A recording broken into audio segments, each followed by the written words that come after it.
Hey, what's up guys? So in this video, we will see how to fix Wi-Fi connected but no internet access issue on the Samsung Galaxy A36 or the A56.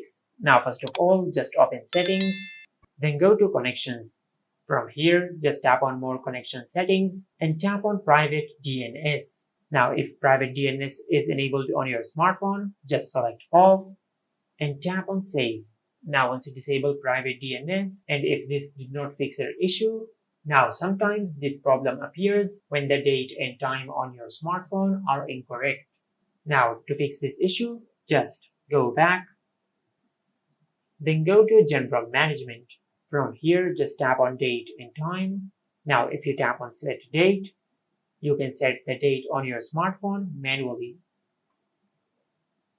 And if you tap on set time, you can set the time on your smartphone manually.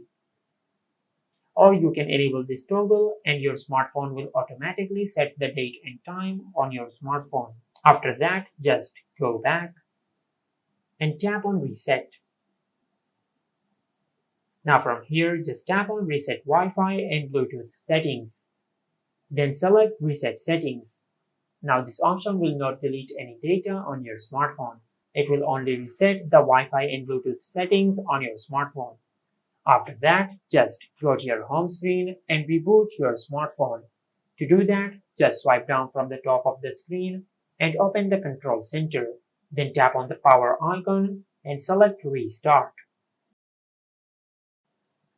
Now, if this did not fix your issue, then you might have a hardware problem with your smartphone. Just take your smartphone to the nearest service center and they will fix your issue. And this is how you can fix Wi-Fi connected but no internet access issue on the Samsung Galaxy A36 or the A56. Make sure to like, comment and subscribe. Thank you for watching.